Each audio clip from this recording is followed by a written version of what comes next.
Oh, welcome to this week's video. Now, in my social feed this week, I got this video appear. This is Joe Bonamassa with Matteo Mancuso, is that how you say it? Playing some pretty phenomenal guitar. Let's just have a quick look.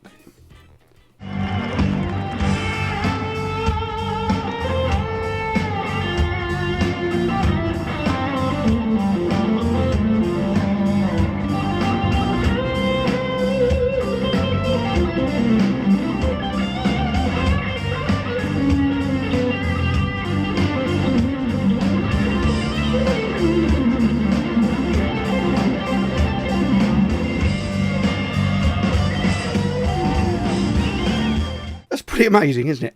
And then I saw this other video, Rebea. So I'm sure you've seen, if you keep up to date with the world of guitar, online guitar especially, this whole thing about fake guitar playing, people that are faking what they're doing, you know, getting a big name off it, earning money, you know, signature guitars, all the rest of it. It's pretty serious stuff. He's very serious about this. Doesn't crack a smile through this whole video. I'm not throwing shade at anyone specific.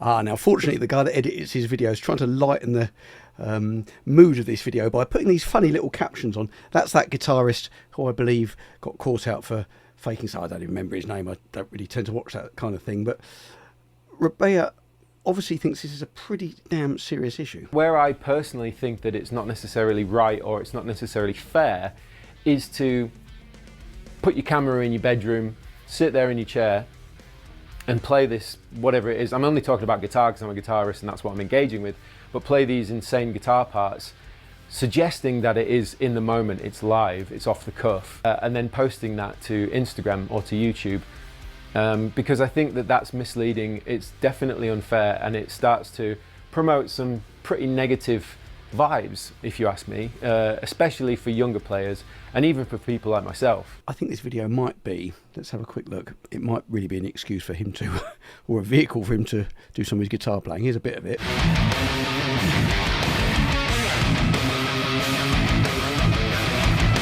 And then he manages to throw in a bit of him playing on some huge stage with a little BBC thing in the top left hand corner. So this must have been a pretty high profile thing.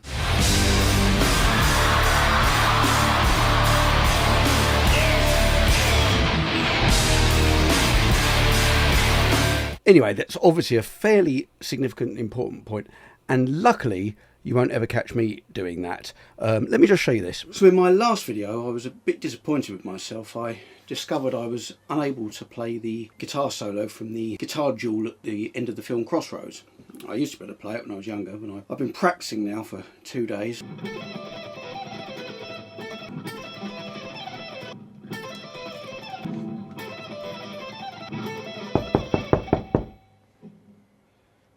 Sorry! So I've raided my daughter's hairband box again. Unfortunately this was the only one I could find. But I think I've got the guitar part, so here goes. Fingers crossed.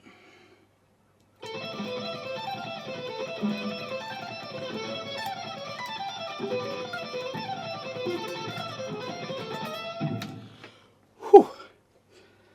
Well, I guess as I've got it like that, let's try it some other way.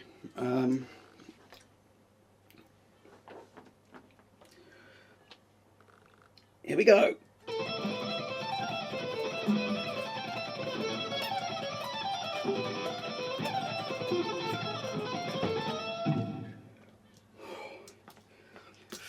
How about this? Let's try this.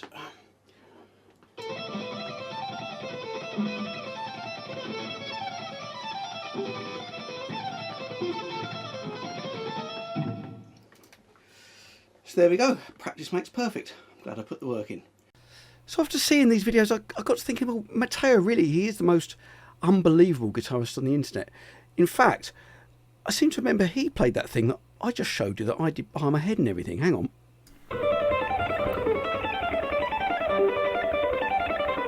Also, he can play it as well. Do you think he was miming it?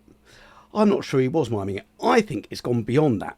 Now, over the last couple of weeks, I've done videos about AI. I got asked by a AI music creation company to do a video demo their software. Now, I've had the general impression that this isn't very popular. I've just seen a thing this morning on the news, people complain about the amount of AI slop that's all over the internet.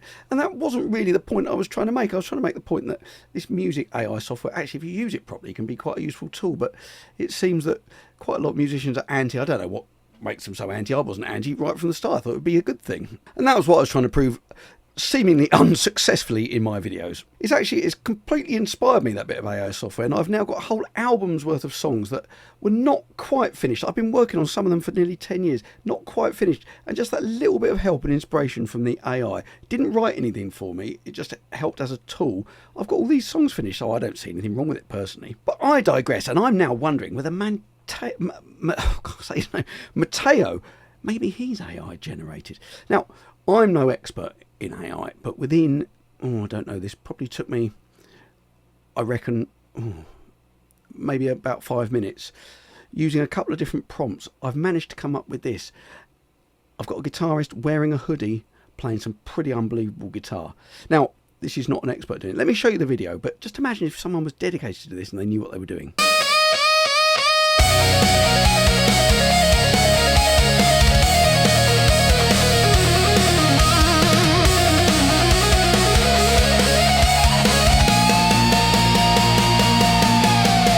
So stick with me. I know maybe you're not finding this very compelling evidence so far, but I've got some other things that I think I can show you that might make you see this from my point of view.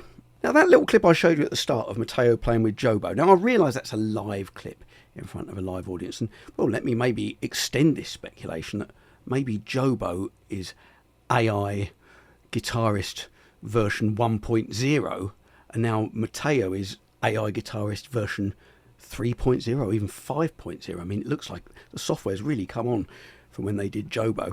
I still don't think they've quite mastered that sort of human element yet, but I'm sure they're working on it, like, you know, like Data in Star Trek. Two things that make me think this is Exhibit A, I think, when I'm watching this. How can Matteo be wearing that big, comfy-looking, thick hoodie and not even breaking a sweat when he's on the stage? I mean, and maybe Jobo always wears those glasses because maybe the AI projection hasn't quite got the eyes right yet. I don't know. Now, bear with me, because there is a technology around that would enable these people, or these whatever they are, to be on stage and be completely believable. In London, there's a show called ABBA Voyage, where they use these avatars, or avatars, where they've modelled the members of ABBA, and you're watching them as if they're on stage in the 70s. So here it is behind me.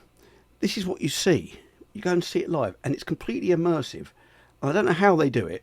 I did look at what the technology was. It's not holograms, apparently, but they modelled them with these kind of suits on, and it's completely believable. So maybe that's what they've done with Matteo, because it's so unbelievable. It's so perfect. What he's playing is so clever. Can it be real? I mean, look at this.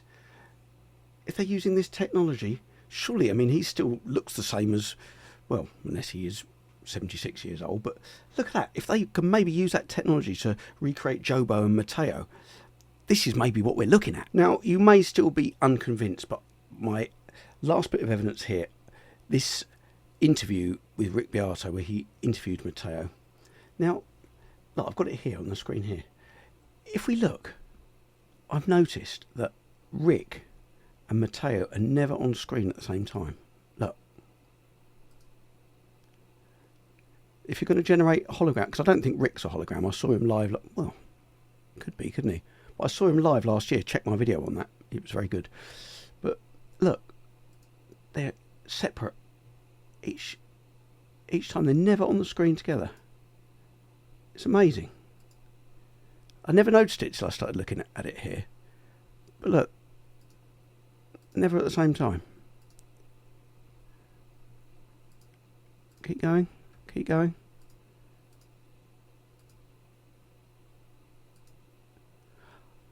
Oh, well, apart from that one.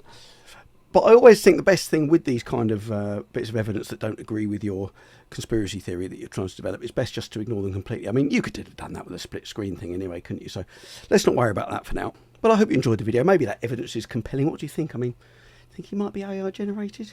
Difficult to say, isn't it? Anyway, I just want to get a bit serious here, because I went to a funeral of someone whose band I played in for about 20 years last week. So I just want to show a little clip. His name was Ray Stevens, and he ran a band called the Ray Rich Band. Anyway, he had fantastic musicians in the band. So I just want to put a couple of little videos of me playing with him as a tribute on the end here. And, you know, obviously I can use this video as a vehicle for my own guitar playing like Rebea did. So the first one, I just want to show you, I managed to capture this on video in doing a very funny introduction, introducing the band. So I'm going to show you that video first. John on tenor sax. I haven't seen this man for 3 years. Coming in at the last minute, great player. On the drums, and I've never seen him before. Till tonight, but he stepped in. Chris,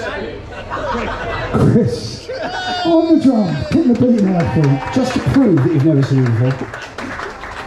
Now Nathan King, on the bass, put your hands together. He normally plays at level 42, but he wanted to come to a real gig, so he's here tonight. Nathan King on the bass, thank you. And the master of the keyboard, really, is Michael Drinkwater. Thank you very much. And this is Ray Stevens. It's the Ray Rich Band. Thank you, Match. We love you all. We're supposed to do the God Save the Queen, but is that the lady there? I think it is in, Ray. No. And then just a bit of a solo from the same gig. I haven't, unfortunately, I've saved space. I've deleted a lot of the gig with him singing, but this was just a solo from one of the songs we did in the first set. So thank you for watching. Hope you enjoyed the video. I make new videos and bring them out 7 PM UK time every Friday. So I hope to see you next week.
Thank you.